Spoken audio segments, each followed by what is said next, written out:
The dust had not finished falling. That was the strange part.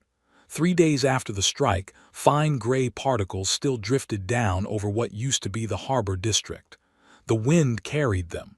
The sea carried them. Children in the camps far outside the burn zone found them in their hair when they woke up. Admiral Renas Soli stood at the edge of one of those camps. She wore no uniform. She had taken it off 2 days ago and had not put it back on. A simple gray jacket, boots, her hands in her pockets because she did not trust them to stay still. She was not here to give a speech. She was here because her sister had lived in that harbor district, and her sister was not in any of the camps, and her sister was not in any of the lists, and her sister was, almost certainly, in the dust. Behind her, a young soldier waited. He had been waiting for an hour. He did not speak. He understood that some silences must be allowed to finish on their own. Finally, Renat turned. "Tell the council I am coming." The soldier saluted and left. Far above the planet, in a long silver ship that orbited beyond the moon, Delegate Oran of the Galactic Compact watched Earth with 3 of his eyes and watched his data screens with the other 2. He had served the Compact for 41 standard years. He had watched many species grieve. He knew what grief looked like in 14 different cultures. This was not grief. "They are not crying," he said quietly to his aide. "Sir." Humans cry when they grieve. They scream. They light fires. They tear their clothes. They sing songs that do not have endings. Oran set down his stylus. "They are doing none of these things. Perhaps they are still in shock." "No," Oran's voice was very soft. "They are deciding something. And when humans go quiet to decide something, the rest of the galaxy should go quiet to listen." Down in the council chamber, Director Haas stood at the head of a long stone table. The room was underground. The room was old. It had been built 200 years ago, when humans still thought wars would be fought on Earth. Around the table sat 11 people, generals, scientists, 2 civilians who had been pulled in because they had survived the harbor district and could speak about what they saw. One of them, an old woman with burns on her hands, had not yet said a word. Haas spoke first. "The Voreth Dominion struck during peace talks. They gave no warning. They gave no reason. They killed 412 million people in 11 minutes. The Galactic Compact has asked us to file a formal grievance through their tribunal. The tribunal process takes 12 to 18 years. He paused. "I am not going to do that." No one at the table objected. No one looked surprised. The old woman with the burned hands lifted her head just slightly and watched him. A general at the far end of the table spoke. "What are we doing instead?" Haas looked at the door. Renat had just walked in. She was still in the gray jacket. Her hair was tied back with a piece of cord because she had run out of proper bands. "We are asking her," Haas said. Renat walked to the table. She did not sit. She placed both hands flat on the stone and looked at each face in the room. Then she looked at the old woman with the burned hands. The old woman looked back. Renat spoke to her, not to the table. "Tell me what you saw." The old woman swallowed. Her voice was rough. "I saw the sky open. I saw my husband look up. I saw his shadow on the wall, and then I did not see my husband. I saw the wall. The shadow stayed."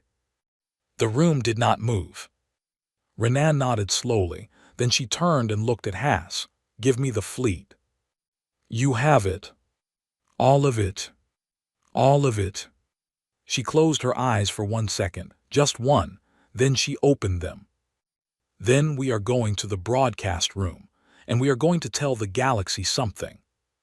In orbit, Delegate Oran's screens lit up. Every screen, every translator, every compact monitoring station across 43 light-years tilted toward the same signal at the same moment. Earth was broadcasting. Not a plea, not a request for aid, not a tribunal filing. A statement. Renat Soli stood in front of the camera in the gray jacket. She did not introduce herself. She did not need to. Every species in the compact already knew her name by the end of that hour. She spoke 4 words. "We are done negotiating." That was all. The broadcast ended. In compact orbit, Oren set down his stylus a second time. His aide was staring at him. "What does it mean, sir? Done negotiating?" Oren did not answer for a long moment. He was watching the screen where Earth's continents glowed quietly in the dark. He was watching the dust still falling. "It means," he said finally, "that for the first time in this compact's history a species has chosen to stop being civilized. On purpose, with reasons, and in writing." His aide swallowed. "Is that bad?" Oren thought about the old woman with the burned hands, whose face he had seen on 1,000 monitoring feeds without ever knowing her name. "It depends," he said, "on whether they remember how to come back from it." Below them the dust kept falling, and the fleet began to wake up. High Speaker Vale had not set foot on Earth in 23 years. When his shuttle door opened, the first thing he noticed was that no one had come to greet him. No music, no banners, no line of dignitaries with practiced smiles, just a single landing officer in a plain uniform and a long, quiet hallway leading away from the platform. This was, Vale understood at once, deliberate. In compact diplomacy, the absence of ceremony was itself a message. It said, "We are not pretending today." He walked the hallway alone. His 4 guards stayed at the shuttle. Earth had asked for that. Director Haas was waiting at the end of the hallway. He did not bow. He did not extend a hand. He simply turned and walked, and Vale followed, and they entered the council chamber without a word. Inside, the table was not the same one from 3 days ago. This was a different room, larger, colder. There were more chairs now, more people, more screens on the walls showing live feeds from shipyards, troop centers, and 3 orbital construction stations that had not existed 2 weeks ago. Vale saw the screens. He understood immediately that Earth had not waited for his arrival to begin. He sat down. Haas sat across from him. Renée stood behind Haas in uniform now, her hands folded behind her back. Vale cleared his throat softly. He spoke the compact's formal opening phrases. He spoke of shared sorrow, of the strength of grief, of the long road of justice. He spoke for about 4 minutes. When he was done, Haas slid a thin folder across the table. "What is this?" Vale asked. "Our list of demands." "This is not how the tribunal process begins, Director." "I know," Haas said. "We are not beginning the tribunal process." Vale was very still. "I see." Renée spoke for the first time. Her voice was quiet, but it filled the room without effort. "High Speaker, we have read the compact's official position. We have read the tribunal procedure. We have read the timeline, 12 to 18 years, possibly 20 if the Vorath file delays. We have read every page." She placed her own copy of the procedure on the table.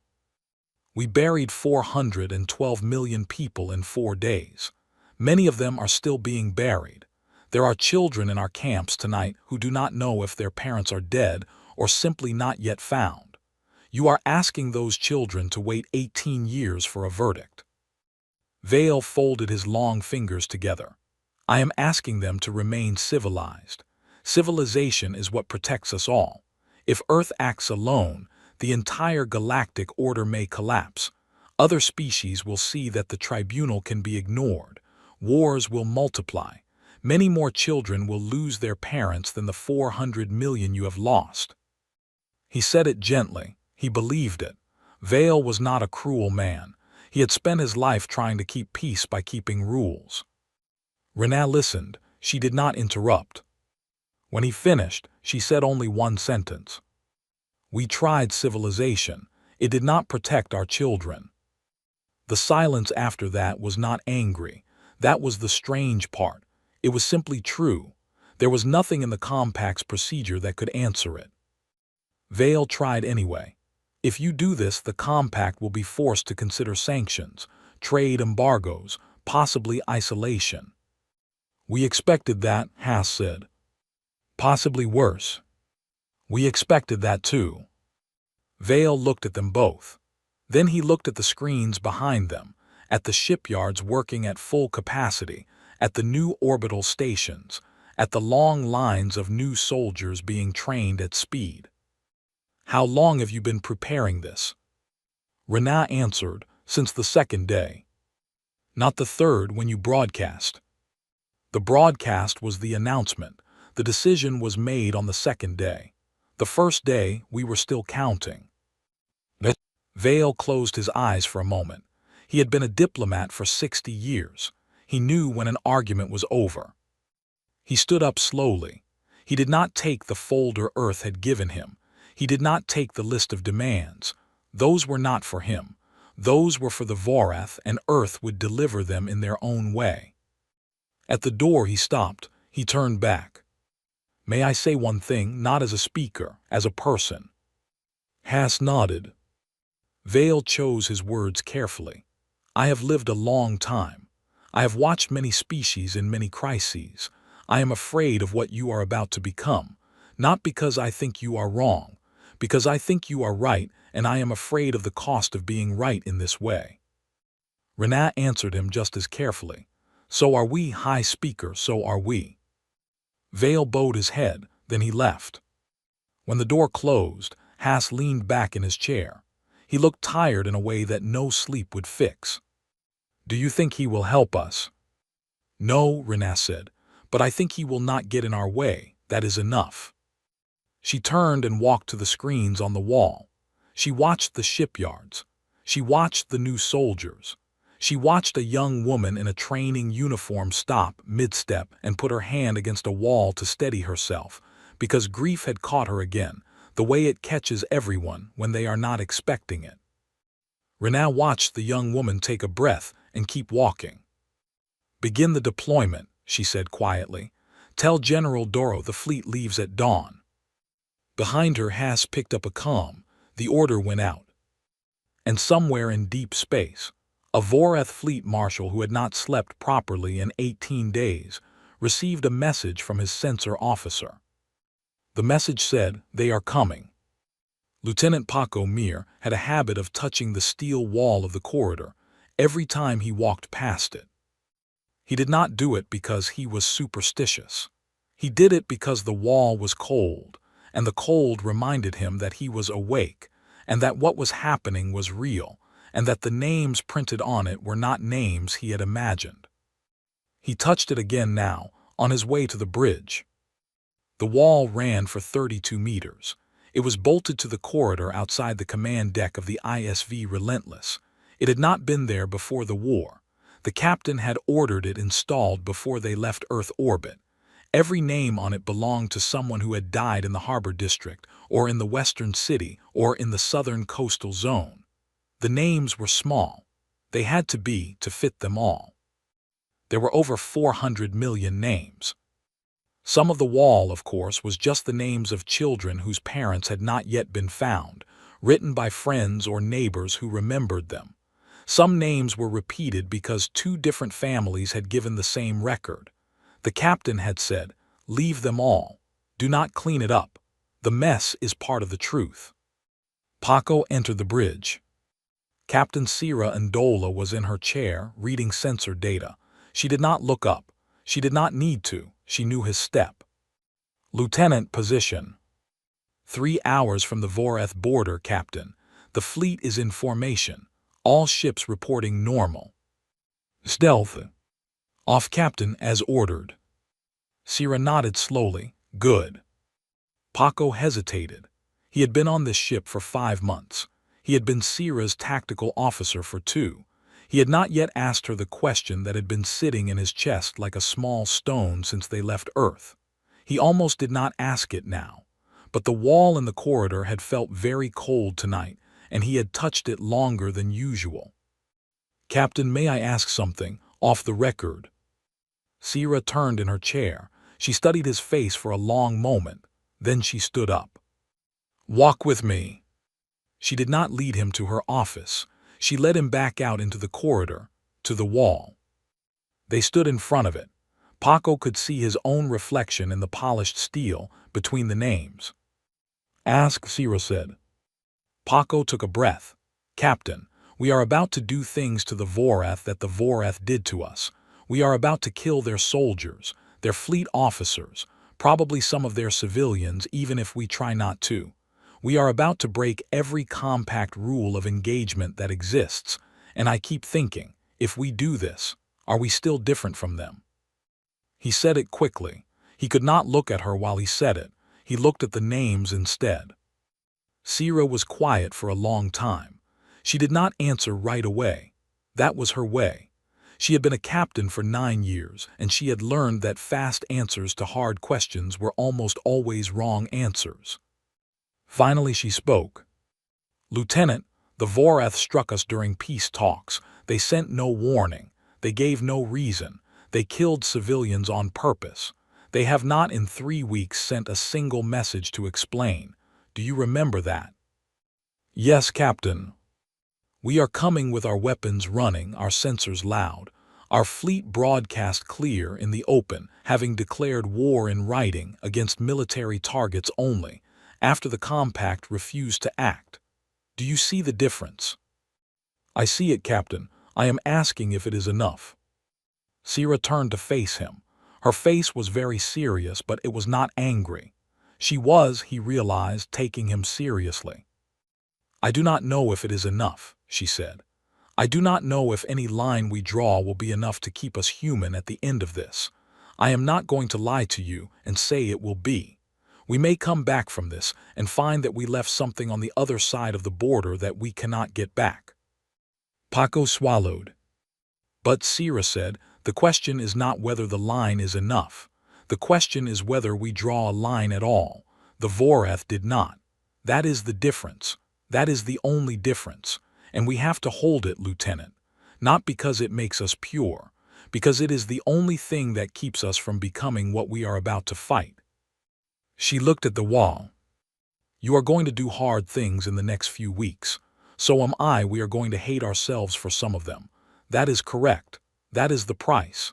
If we ever stop hating it, that is the day we have lost the line. Tell me when you see that day in me. Tell me, even if I am your captain, especially if I am your captain. Do you understand?" Paco's eyes were wet. He nodded. "Yes, Captain." "Good." Sira turned and walked back toward the bridge. At the door she paused. 3 hours, Lieutenant. Go check the formation." He saluted. She returned it. She went inside. Paco stayed at the wall for another minute. He pressed his palm flat against it the way he always did. The steel was cold. The names were small. He read 3 of them at random. He memorized them. He did not know who they had been, but he carried them with him as he walked back to his station. Far ahead, on a Vorath command ship, Fleet Marshal Gurak watched his sensor screen. The human fleet was not slowing down. It was not hiding. It was coming straight at him with every system lit. He had served 40 years in war. He had never seen a fleet move this way. A fleet that hides is afraid. A fleet that announces itself has accepted that it will not stop. He reached for his comm. "All ships, defensive formation now." His hand was shaking. He had not noticed until then. The first shot of the war came from a science vessel. That was something the historians would later argue about for years. They would say it was the wrong way to start a war. They would say a science vessel was not built for combat. They would point out that the ship in question had been retrofitted in only 19 days, that its hull was thinner than military spec, that its captain was a research officer who had never fired a weapon in anger. All of that was true. None of it mattered. The science vessel, ISV Hopewell, fired the first shot because it happened to be the first Earthship to come within range of the first Vorath patrol cruiser at the Jurkaz border. And its captain, a quiet woman named Iris Lynn, had been told the rules of engagement before she left Earth orbit. The rules were short. Director Haas had written them himself. 1. Military targets only. 2. No orbital bombardment of civilian zones. 3. No quarter for any Voreth ship that does not begin civilian evacuation broadcasts within 30 seconds of being disabled. 4. No ceasefire offers accepted in the field. All ceasefire requests must come through the compact, in writing, signed by Voreth High Command. 5. If you are not sure, do not fire. Captain Lin was sure. She fired. The Voreth patrol cruiser disintegrated.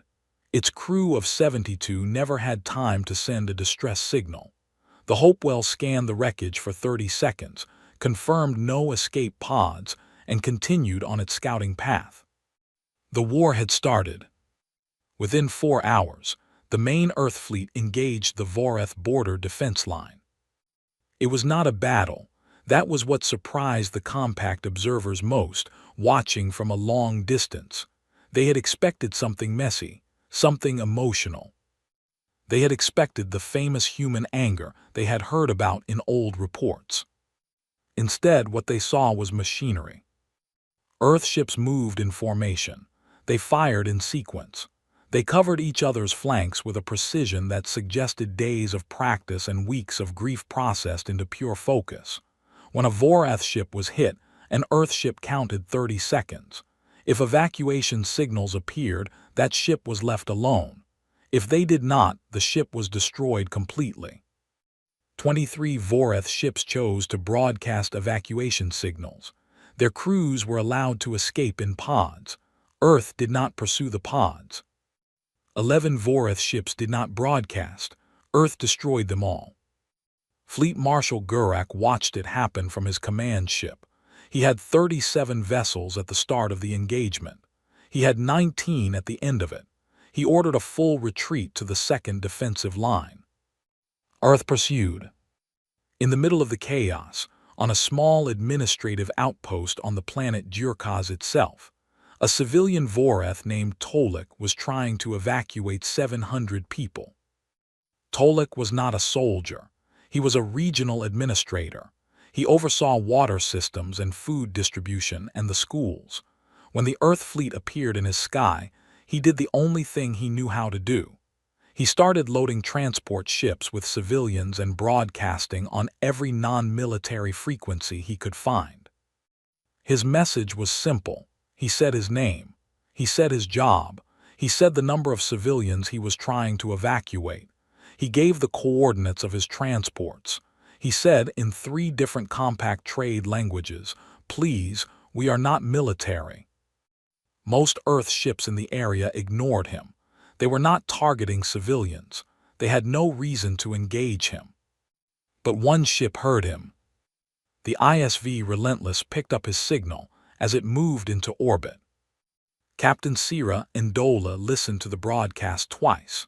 Then she opened a channel to her own command ship, where General Darrow was coordinating the engagement. "General, I have a civilian evacuation broadcast from a Voreth surface administrator. 700 people. He is requesting safe passage. He is not a military signal. He is not a trick. I have analyzed his voice. He is afraid." There was a long pause. Then Doro's voice came back, steady, tired. "Your call, Captain." Sira turned to her bridge. "Detach the Briarwood and the Cana. Escort the civilian transports out of the engagement zone. No engagement unless fired upon. If they reach safe space, return to formation." Lieutenant Paco Mir transmitted the order. The Briarwood and the Cana broke from the main fleet. They moved into orbit beside Tolik's transports. They did not fire. They simply flew alongside them, escorting them past 3 Voreth patrol stations and out into the quiet space beyond the engagement zone. Tolik, on his small bridge, watched the 2 Earth ships through his viewport. He did not understand what was happening. He had expected to die. His hands were shaking on the controls. When the Earth ships turned back, the lead pilot of the Briarwood sent him one short message in his own language. "Go home. Do not come back to this border." Tolik wept. He did not know why. He flew the 700 people to a safe colony 3 days away. He never spoke of it publicly. He did not have to. The compact heard about it within a day. Delegate Oran, watching from his quiet ship, made a long entry in his official log. He wrote, "Earth's fleet is more dangerous than any military force I have ever observed. They fight without hesitation. They take no prisoners they cannot keep. They do not negotiate in the field. By any measure of the Compact's standards, they are conducting the most ruthless war in modern recorded history." He paused, then he added a second paragraph. "And today, they detached 2 warships in the middle of an active engagement to escort 700 enemy civilians to safety. They asked for nothing in return. The civilians did not even know how to thank them. The Earth ships did not wait to find out."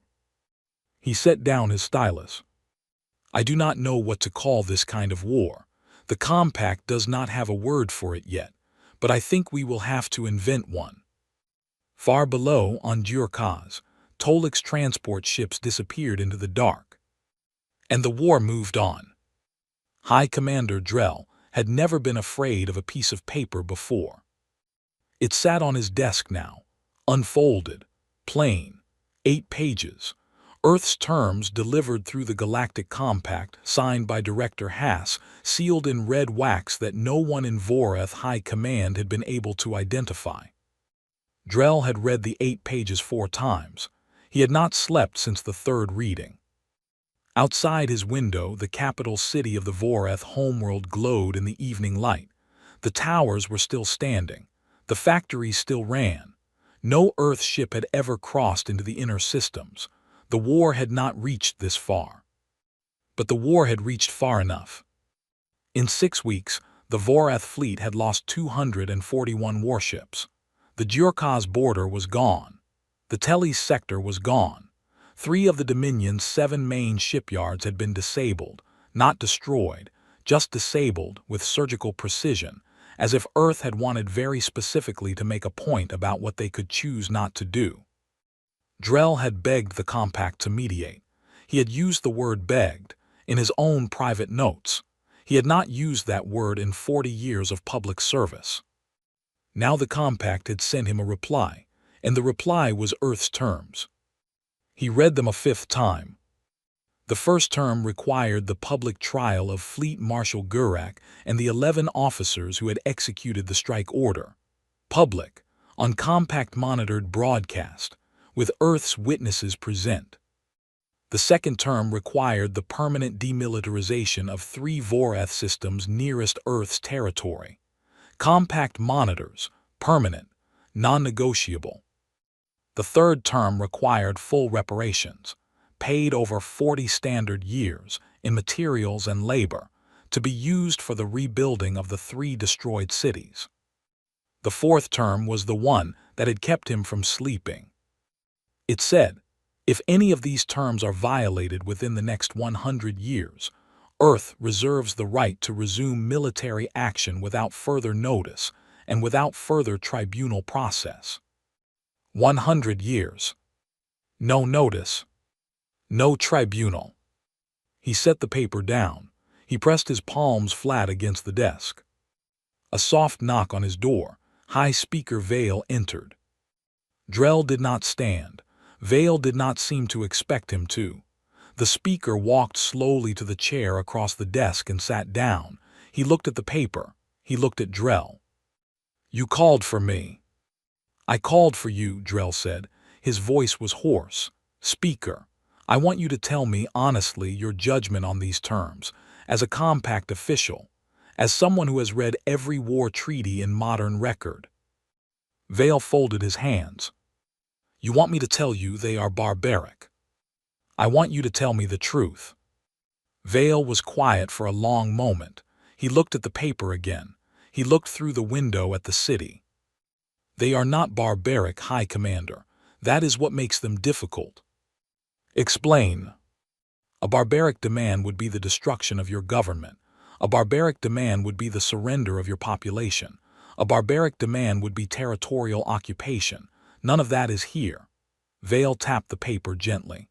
"What is here is precise. It is structured. It is legal. It addresses the strike. It punishes the officers responsible. It demilitarizes the systems that present an immediate threat to Earth. It funds the rebuilding of what was destroyed. And it includes a deterrent clause that, frankly, I would have expected from a tribunal verdict, not from a sovereign demand. The 100-year clause. Yes, that is not deterrent. That is a knife held to our throat for a century. It is a knife, Vale agreed. But it is a knife held there by your own conduct. If you do not violate the terms, the knife does not move. If you do violate the terms, you have already broken your own treaty. The clause is not unjust, High Commander. It is uncomfortable. There is a difference. Drell closed his eyes. And Fleet Marshal Gurak, they want a public trial. They want a public accounting. There is a difference there too.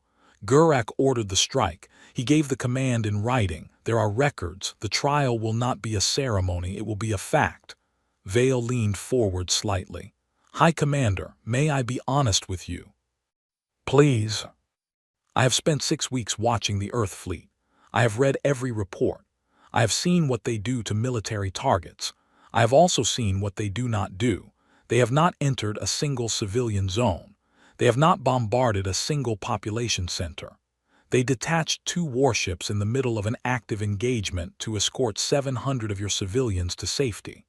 They have followed their own rules with an exactness that I, frankly, did not expect from any species in active grief. He paused.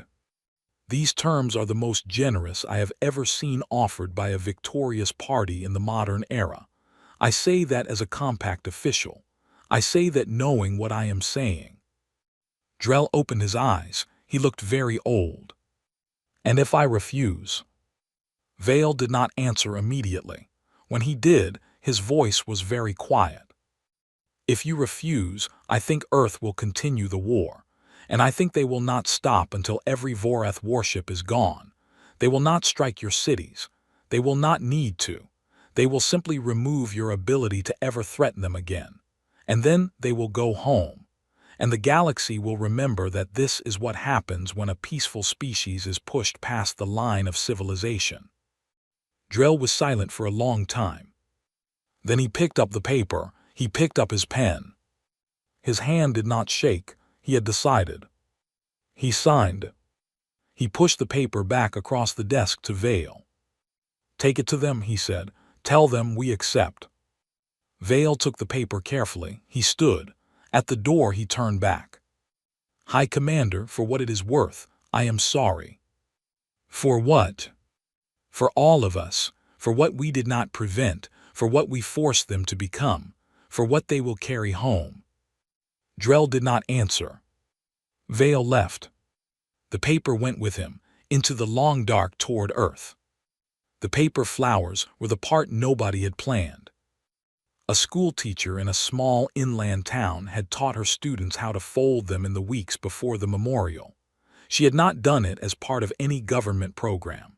She had done it because one of her students had asked what the memorial would look like, and she had not known what to say, so she had taught them to fold flowers instead. The students had folded them all summer. Some were lopsided. Some had names written on them in crayon. Some had no names at all because the children who folded them had not yet learned to write. By the time the Memorial Day came, there were 112,000 paper flowers. They had been collected by mail, by neighbors, by soldiers who heard about the project and asked to deliver them on their way home from the front. The first one was placed at sunrise, by a small girl, at the base of the wall in what used to be the harbor district. She was 8 years old. Her mother stood behind her. Her mother did not cry. She had used up all her crying months ago. She just held her daughter's shoulder gently and watched her place the folded flower carefully against the smooth gray stone. There were 3 walls now, one in each city. They were simple, no statues, no words carved across the top in gold, just names, stone, quiet. Admiral Renas Soli stood at the eastern wall, in the southern coastal zone, where her sister's name was somewhere among the small letters. She was not in uniform. She had retired from active command 3 months earlier. She wore a dark coat. Her hair was shorter than it had been during the war. She had not spoken to a journalist in a year. Lieutenant Paco Mir stood beside her. He was not a lieutenant anymore either. He had been promoted to commander after the ceasefire, and then he had requested transfer to Earth's reconstruction office, and now he wore a plain blue jacket with no rank on it. He was 26 years old. His face had the look of someone who had aged in a way that years could not explain. They did not speak for a long time. Eventually, Paco said the thing he had been holding for a year. "Admiral, may I ask you something?" "You can call me Renat. The war is over." "Renat," he paused, "do you think we went too far?" She looked at the wall. She thought about the question seriously. She did not answer quickly. "I think we went exactly as far as we had to go. I think the difference between us and them is that we knew where to stop, and we stopped." She paused. "But I think we left things on the other side of that border that we will not get back. I think there are people walking among us today who are quieter than they used to be, who do not laugh in the same way, who flinch when they hear certain sounds. I think that is the price. I do not think we paid too much, but I think we paid." Paco nodded slowly. "Some nights," he said, "I cannot sleep. I think about the ships we destroyed that did not broadcast. I think about whether the crews knew the rule, whether they understood that they had 30 seconds, whether they were trying and the system was broken. Some of them were trying. I know. You are going to think about that for the rest of your life. I know." She put her hand on his arm, just briefly. "Good," she said. He understood what she meant. A few meters away, the small girl with her mother had moved on from the wall. She was looking at the long row of paper flowers that other people had brought. She was not crying. She was just looking. She was 8 years old and she was learning what a memorial was. Behind them, walking quietly along the path that ran beside the wall, was a tall figure in a long, compact robe. Delegate Oron had not been invited. He had come anyway. He stood at a respectful distance. He did not speak to the families. He did not speak to the press. The press did not even notice him. He was just one more visitor among thousands. When the crowds began to thin, late in the afternoon, he approached Renat. She saw him coming. She did not look surprised. "Delegate." "Admiral, forgive me, I am intruding." "You are not intruding. You are welcome here." He looked at the wall. He looked at the paper flowers. He looked at the small girl, now sitting on a bench with her mother, eating a piece of bread. He spoke very slowly. "I have served this compact for 41 years. I have watched many species after their wars. I have watched them build statues. I have watched them write songs. I have watched them carve victory into stone." He paused. "I have never, in 41 years, watched a species come back from a war like this and remember how to fold paper flowers with their children." Renat did not answer. There was nothing to say to that. Oren bowed his head. Then he turned and walked away slowly toward the road where his shuttle was waiting. The sun began to set. As it touched the horizon, the memorial lights came on. They had been built into the foundations of the 3 walls. 3 pillars of soft white light rose from the ground, straight up into the darkening sky. They were visible from orbit. They were visible from the moon. They were visible on a clear night from the compact's nearest monitoring station, 16 light-years away. The pillars did not pulse. They did not flicker. They simply stood. Renat watched them for a long time. Then she took her sister's name in her mind, the small one printed somewhere on the wall behind her, and she carried it home with her, the way every person on Earth that night carried something home. The pillars stayed lit. They are still lit. They will be lit every Memorial Day, for as long as Earth remembers what it cost to remain itself. And the galaxy, watching from a distance, learned a word it had never needed before. It learned what it meant to come back.